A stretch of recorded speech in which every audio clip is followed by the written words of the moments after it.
అయితే ఇంకా అందుకనే భూమి అదిలింది కాబట్టి బూరెలు చేసుకోవాలని చెప్పి అందరు చేసుకుంటారు. ఇంకా అందుకే మేము కూడా చేస్తాం. అయితే గోధుమ పిండిని కలుపుకొని పెట్టుకుంటున్నా. చూడండి ఫ్రెండ్స్, పోలేలకు కావాల్సిన పోలేలు బూరెలు అని కూడా అంటారు కదా. ఇంకా బూరెలకు కావాల్సిన శనగపప్పును కూడా ఉడికించుకున్నాం. ఆల్రెడీ ఉడికించుకొని మంచిగా ఇట్లా స్మూత్గా గ్రైండ్ చేసుకోవాలి. దీనికి ఇప్పుడు టేస్ట్కి సరిపడా బెల్లం యాడ్ చేసుకోవాలి. బెల్లాన్ని తురుముకొని ఒక టీంది కదరా మస్తు స్టెమినా ఉందిరా బబ్లు నీకు.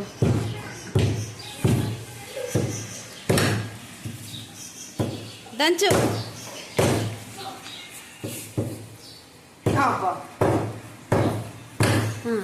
సరిపోద్దులే, సరిపోద్ది.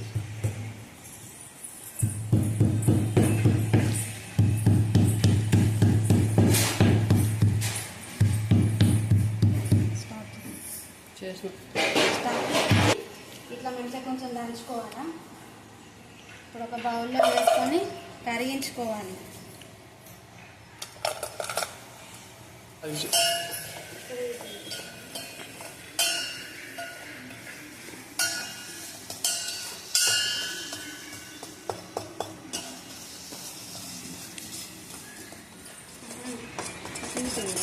ఇప్పుడు ఈ పప్పుని దీంట్లోకి యాడ్ చేసుకోవాలి.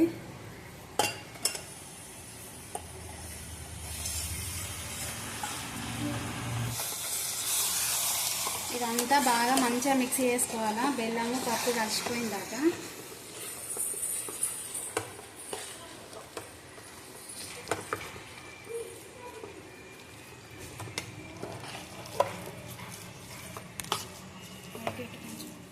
ఇట్లా మంచిగా మిక్స్ చేసుకొని మంచిగా కలిపేయాలా.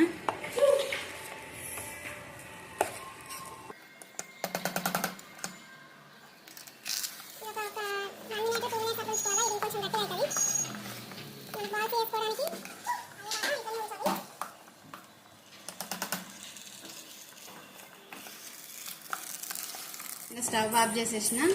ఇది చల్లగా కావాలంటే ఇప్పుడు ఒక ప్లేట్లోకి వేసుకోవాలన్నమాట. తొందరగా చల్లగా అవుతుంది. చల్లగా అయితేనే వేసుకోవస్తుంది కాబట్టి ప్లేట్లోకి వేసుకోవాలి. ఇక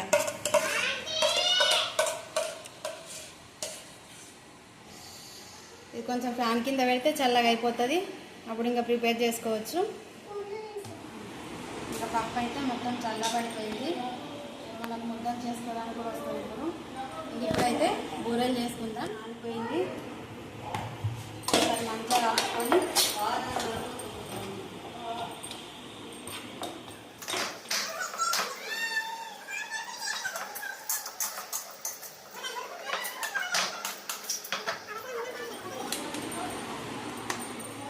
చూడండి ఫ్రెండ్స్, ఇంకా ఇంత తీసుకున్నాను పిండి. పిండి ఎంత తీసుకుంటామో పూర్ణం కూడా అంతే తీసుకోవాలి. అప్పుడే ఈ బూరెలు అనేటివి మంచి టేస్ట్ వస్తాయి అన్నమాట.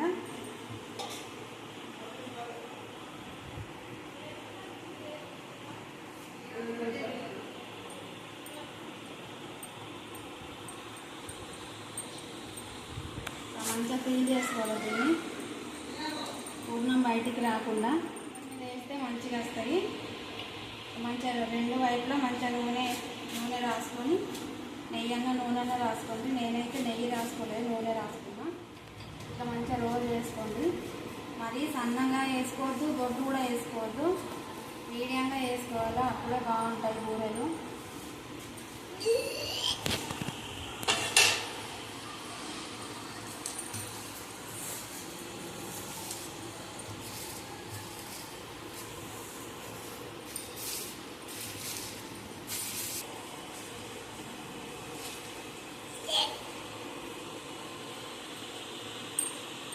మంచిగా పైన వేడి అయిన తర్వాత నూనె నెయ్యి వేసుకొని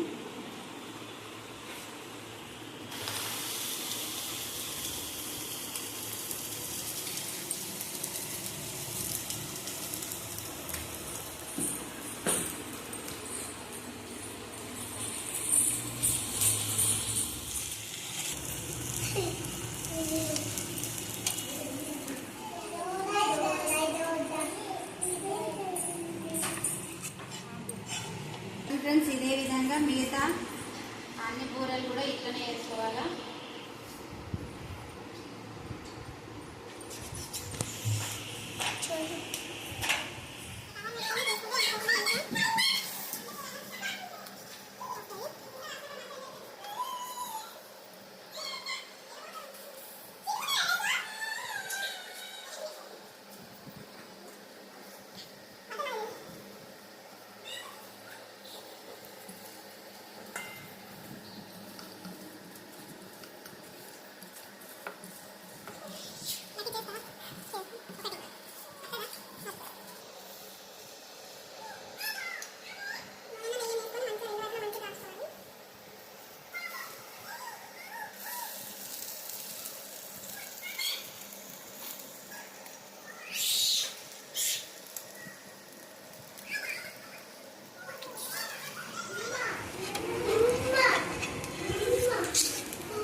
చూడండి ఫ్రెండ్స్, బూరెలు అయితే రెడీ అయిపోయినాయి.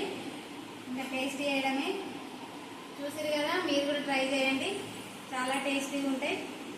ఇంకా వీటిని పాలు నెయ్యితో సర్వ్ చేసుకుంటే మంచి టేస్ట్ ఉంటుంది. ఇంకా వీడియో నచ్చినట్టయితే తప్పకుండా లైక్ చేయండి, షేర్ చేయండి, కామెంట్ చేయండి, నా ఛానల్ని సబ్స్క్రైబ్ చేసుకోండి.